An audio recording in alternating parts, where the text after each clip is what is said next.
Alexandra, est-ce que vous nous entendez? Okay, Alexandra, can you hear us now? Yes. Oh.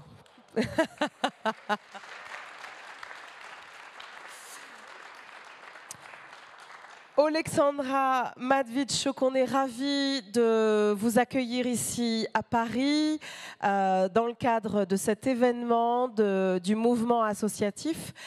Voilà, on est très très nombreux dans cette salle à vouloir vous entendre. Vous êtes une avocate et activiste ukrainienne pour les droits humains. Vous dirigez l'ONG Centre pour les libertés civiles. Vous avez reçu le prix Nobel en 2022, donc c'est un honneur pour nous que de vous entendre. On va tout vous traduire. C'est une traduction consécutive. Donc, Alexandra, voilà, ça fera bientôt 2 ans que la guerre a démarré en Ukraine et on voulait savoir comment vous voyez aujourd'hui l'avenir depuis Kiev où vous êtes en ce moment. Hello, Alexandra. It's a real pleasure to have you here in Paris. We are a lot here who've gathered to listen to what you have to say. You're a lawyer, you're a champion of human rights. You were awarded the Nobel Prize back in 2022. And we are eager to listen to what you have to tell us. Now, the war started 2 years ago already. We'd like to know how you see the future for yourself and your country.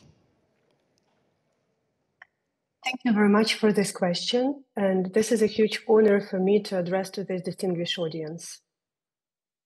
Merci de votre question. C'est un véritable honneur pour moi de pouvoir y répondre et d'être devant vous aujourd'hui. I will remind that this war started not in February 2022, but in February 2014, when Ukraine obtained the chance for the quick democratic transformation after the collapse of the authoritarian regime due to Revolution of Dignity. And in order to stop us on this way, Russia started this war.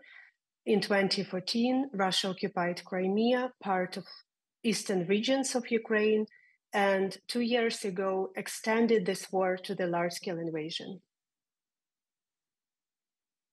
Alors, j'aimerais tout d'abord préciser que la guerre véritablement n'a pas commencé pour nous en 2022, mais plutôt en 2014, époque à laquelle l'Ukraine a eu la possibilité d'un changement de régime et a voulu avancer à grands pas vers son avenir, ce que la Russie n'a pas accepté. Il y a eu donc l'invasion en 2014 de la Crimée dans un premier temps et effectivement en 2022 l'invasion de larges parties de l'Ukraine. And in this war, we are fighting for a freedom in all senses, for a freedom to preserve independent state and not to become a Russian colony, for a freedom to save our Ukrainian identity and not to be forced to educate our children as Russians, and for a freedom to have our democratic choice, like a chance to build a country where the rights of everybody are protected, government is accountable, judiciary is independent, and police do not beat peaceful student demonstrations. Quand je parle de cette guerre dans laquelle nous luttons pour nos libertés, il s'agit de différentes formes de liberté. C'est à la fois rester indépendant et ne pas devenir russe. C'est à la fois conserver notre identité, pouvoir élever nos enfants et en faire des citoyens ukrainiens et non russes. Avoir un choix aussi démocratique, une liberté démocratique, c'est-à-dire pouvoir compter sur un gouvernement libre et indépendant, une justice libre et indépendante et une police libre et indépendante qui ne va pas s'attaquer, par exemple, au mouvement pacifique d'étudiants. And I want my country to have a sustainable peace to implement this democratic choice. But frankly speaking, we have no idea. Either we are in the end of this war, in the middle of this war, or just in the beginning of this war. What we know for sure, that we have no other choice. If we stop fighting, there will be no more us. Très honnêtement, ce que veut mon pays, c'est une paix durable, pouvoir mettre en place nos choix démocratiques sur le long terme. Mais si je suis très franche et honnête avec vous, je n'ai aucune idée aujourd'hui. Je ne suis pas en mesure de vous dire si nous sommes actuellement au début de la guerre, au milieu de la guerre, si on tend vers la fin de la guerre. Je ne saurais vous donner une réponse plus honnête. Merci beaucoup, Alexandra. Alors, vous parlez de l'enjeu démocratique des libertés publiques, des libertés civiles. Comment est-ce que depuis Kiev, vous voyez la situation européenne? Vous le savez, on est face aussi à de nombreux défis. Ce repli identitaire dont nous avons parlé tout au long de la journée aujourd'hui, les nationalismes, les populismes, le recul des droits humains. Comment voyez-vous cette situation européenne depuis là où vous êtes? We've talked about the stakes of liberties and freedom. As you know, these setbacks and these stakes and situations are current in Europe. There are examples of nationalisms and populisms and setbacks in terms of identitarian withdrawals. How do you see Europe from your point of view? I will mention two main challenges. The first is that we have to clearly identify the problem. The problem is not just in that fact that in authoritarian regimes, the space for freedom is shrinking to the size to the prison cell. The problem is that even in well-developed democracies, the political forces are gaining weight, which become put into doubt the universal principle in Universal Declaration for Human Rights.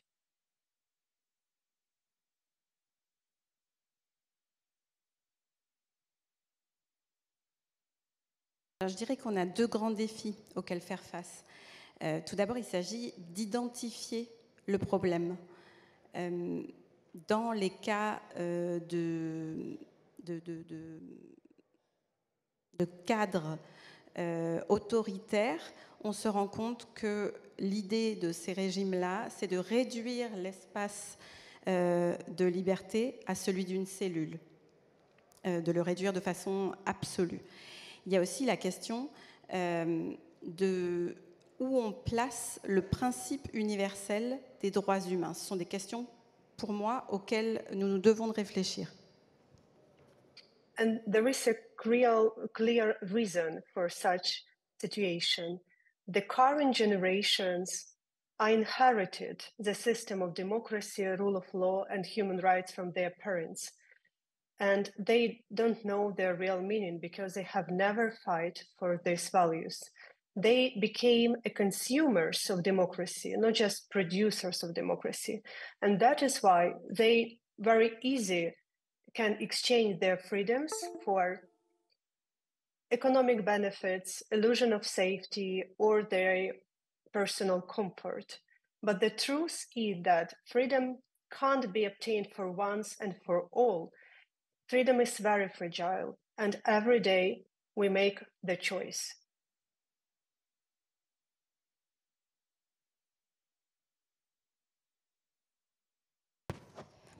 Et il y a une raison assez claire et évidente à cela.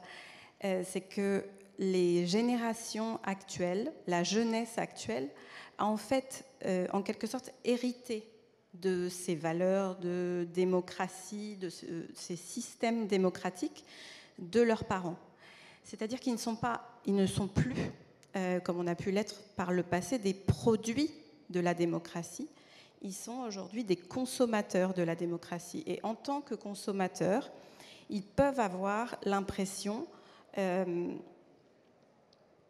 dans certaines situations, ils peuvent être amenés à échanger, à troquer leur liberté contre des produits, contre quelque chose qui est de l'ordre du consumérisme, alors que la liberté, telle que nous, on l'a apprise et entendue, est un produit fragile et suppose de faire des choix au quotidien pour la protéger et pour la chérir. And the second problem is that we live in very turbulent times, and the world system of peace and security is collapsing on our eyes. I told this not like citizens of Ukraine who fighting with Russian aggression. I told this because we see so many wars and human rights crises in different parts of the globe, and current UN system can't effectively protect people from authoritarianism and from the aggressive wars. And now it's become visible. Le deuxième problème, je dirais, c'est que nous vivons actuellement une période trouble en termes de paix et de démocratie. Le système qui était censé pouvoir nous protéger jusque-là ne fonctionne plus. Ça devient clairement visible. Il y a une multiplication des conflits, des guerres, des crises un petit peu partout sur le globe. Et on réalise actuellement que le système ne nous protège plus et que ça devient une évidence aux yeux de tous. And if we will not be able to restore this international system of peace and security, it's very easy to predict that such fires will emerge more and more often in different parts of our world. Et si nous ne sommes pas en mesure de restaurer ce système de paix et de démocratie qui est censé nous protéger partout dans le monde, alors nous serons confrontés à des situations de plus en plus graves et de plus en plus fréquentes et qui devraient se multiplier partout sur la planète. Alexandra, on est aujourd'hui au sein du mouvement associatif avec cette société civile qui se bagarre au quotidien sur le terrain.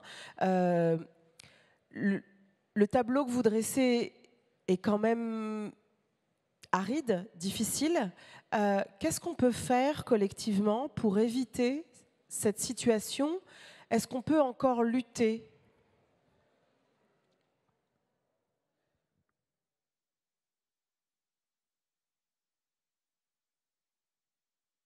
Yes, another question to you, Alexandra. Nowadays, in the associative world, we try and fight every day. If we, let's say, base our judgment on your depiction of the situation, it is really harsh and difficult. Would you say that we should or we can still fight nowadays as associative members? I know from my own experience, when you can't rely upon international system of peace and security and existing legal mechanisms, you can still always rely on people who believe in freedom.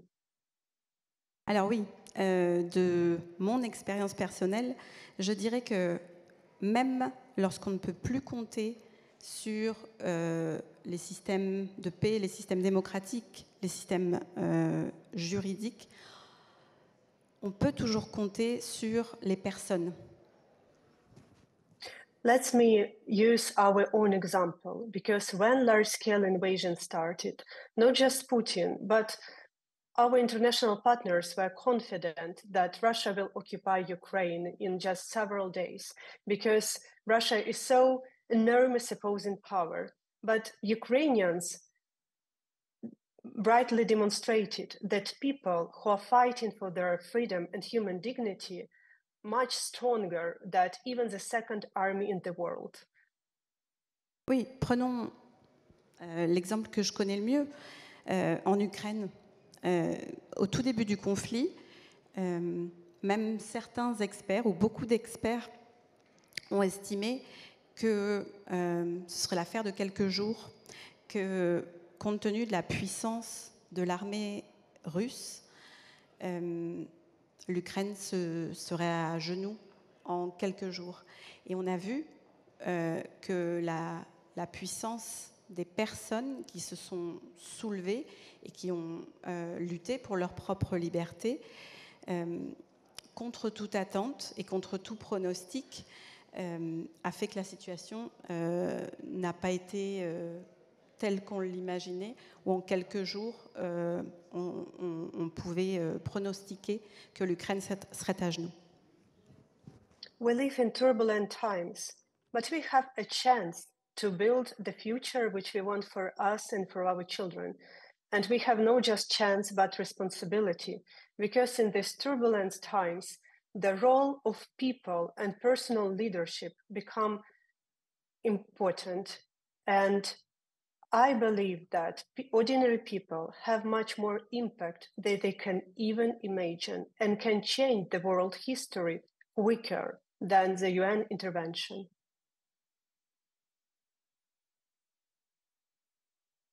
Et j'aurais envie de dire que, oui, effectivement, on traverse une période trouble à l'échelle internationale même, mais que nous avons la responsabilité d'assurer notre futur, d'assurer le futur de nos enfants.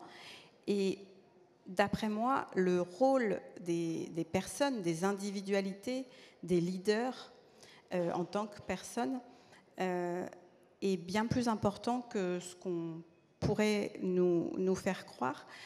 Moi, j'ai envie de dire que je pense que les personnes ordinaires, entre guillemets, ont un rôle immense à jouer et ont un poids, une responsabilité et peuvent avoir un impact plus important même, d'après moi, que les Nations Unies, par exemple. Ça veut dire que même si on a le sentiment que tout s'effondre, qu'il y a une forme de pessimisme ambiant, qu'on nous annonce la catastrophe, ce que vous nous dites, c'est que tous, à l'endroit où on a la capacité, le devoir, la responsabilité de se bagarrer pour éviter ce qu'on appelle en anglais the slow motion car crash. On doit se bagarrer pour ça. Et ce sera ma dernière question.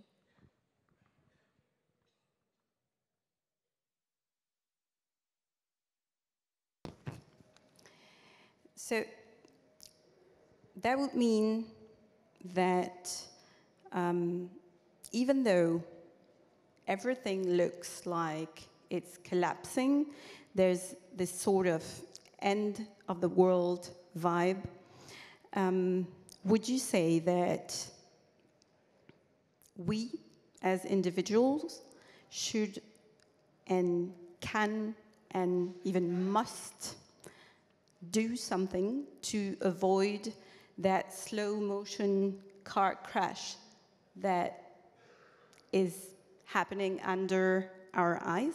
And that will be my last question.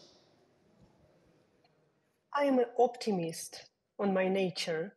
I've spent in fighting for human rights in Ukraine for more 20 years.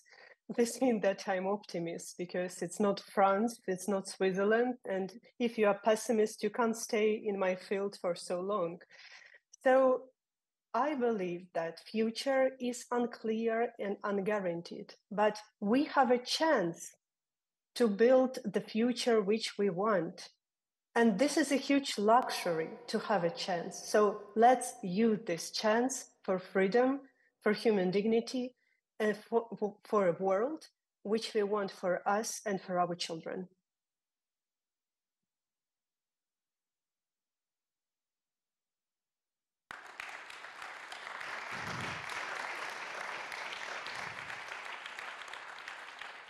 Pour répondre à votre dernière question, moi je suis optimiste de nature. D'ailleurs, ce n'est pas pour rien que ça fait plus de 20 ans que je me bats pour la défense des droits humains en Ukraine.